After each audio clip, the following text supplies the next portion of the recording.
Assalamualaikum warahmatullahi wabarakatuh. Kenalkan, nama saya Doni Ramadhani. Saya dari Prodi Manajemen. Saya akan mengerjakan tugas bahasa Indonesia. Ya, di sini saya akan mempresentasikan tentang kalimat efektif. Pengertian kalimat efektif adalah: kalimat efektif dapat diartikan sebagai susunan kata yang mengikuti kebahasaan secara baik dan benar. Syarat kalimat efektif ada 4, yaitu: yang pertama, sesuai EYDs; yang kedua, sistematis; yang ketiga, tidak bertele-tele; dan yang keempat, tidak ambigu.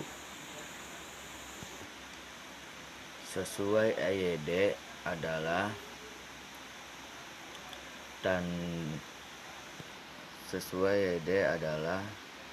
kalimat efektif yang menggunakan ejaan atau tanda baca yang tepat.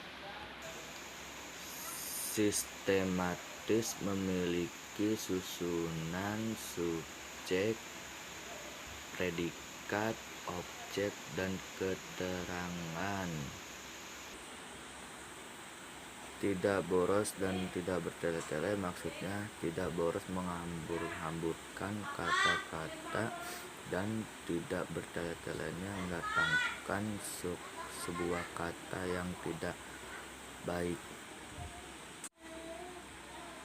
Tidak ambigu, dengan susunan kata yang ringkas, sistematis, dan sesuai kaidah kebahasaan, pembaca tidak akan kesulitan mengartikan ide dari kalimat kalian sehingga tidak ada kesan ambigu. Ciri-ciri kalimat efektif: yang pertama, 1. Kesepadanan struktur. Hal pertama yang harus diperhatikan adalah kelengkapan struktur dan penggunanya.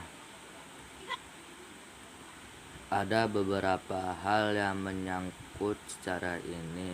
Ciri-cirinya yaitu: jangan taruh kata depan atau preposisi di depan subjek karena akan menghambur pelaku di dalam kalimat tersebut.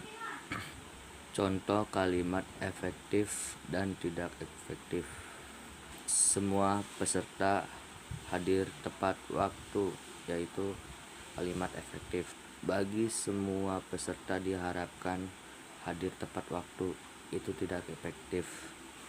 Hati-hati pada penggunaan konjungsi yang di depan predikat karena akan memperluas subjek.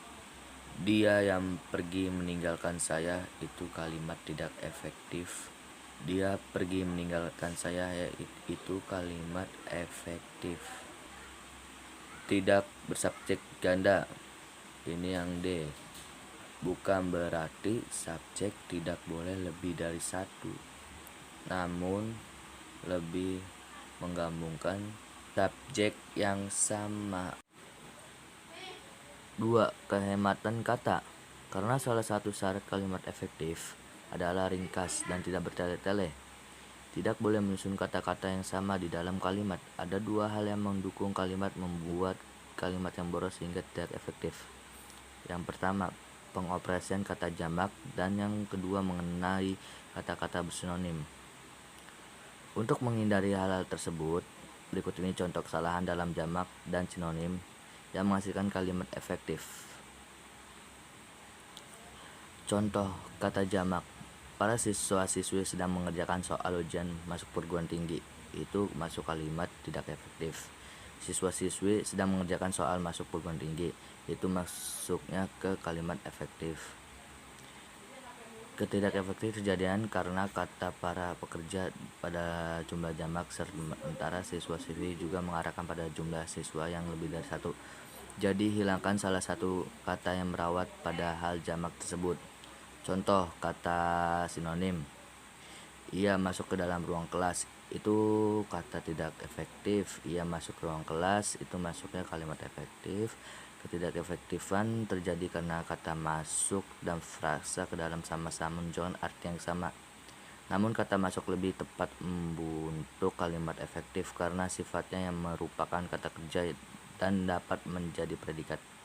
Sementara itu jika menggunakan ke dalam menghilangkan kata masuk sehingga menjadi ia ke dalam ruang kelas, kalimat tersebut akan kehilangan predikat dan tidak dapat dikatakan efektif menurut prinsip kesepadan struktur.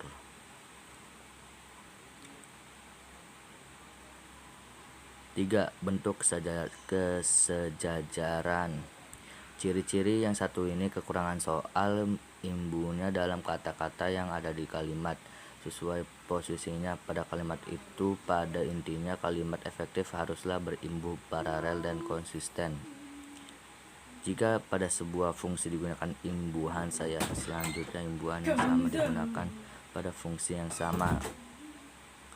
Contohnya, hal yang harus diperhatikan perhatian soal sampah adalah mencampakkan, memilah, dan pengolahan tidak efektif itu masuknya.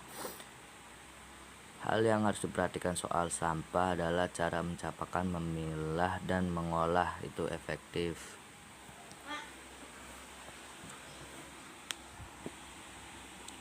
Empat, ketegasan makna.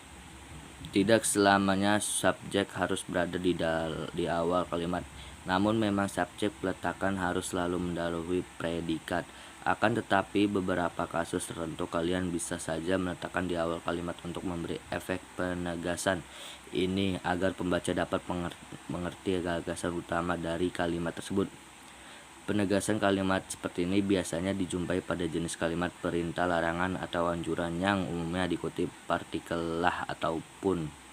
Contoh, sapulah lantai rumah agar bersih. Tidak efektif itu masuknya. Sapulah lantai rumahku agar bersih, itu masuknya kalimat efektif. 5. Kelogisan kalimat.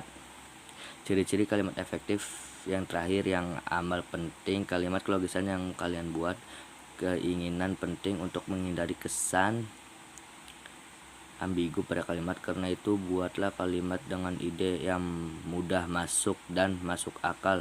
Pembaca dapat mudah pula mengerti maksud dari kalimat tersebut. Contoh, kepada Bapak sekolah waktu dan tepat kami persilakan. Itu tidak efektif. Bapak kepala sekolah menyampaikan pidato sekarang. Itu masuknya efektif. Sekian dari saya. Terima kasih. Saya tutup. Jika saya ada kata-kata yang salah, mohon dimaafkan. Wassalamualaikum warahmatullahi wabarakatuh.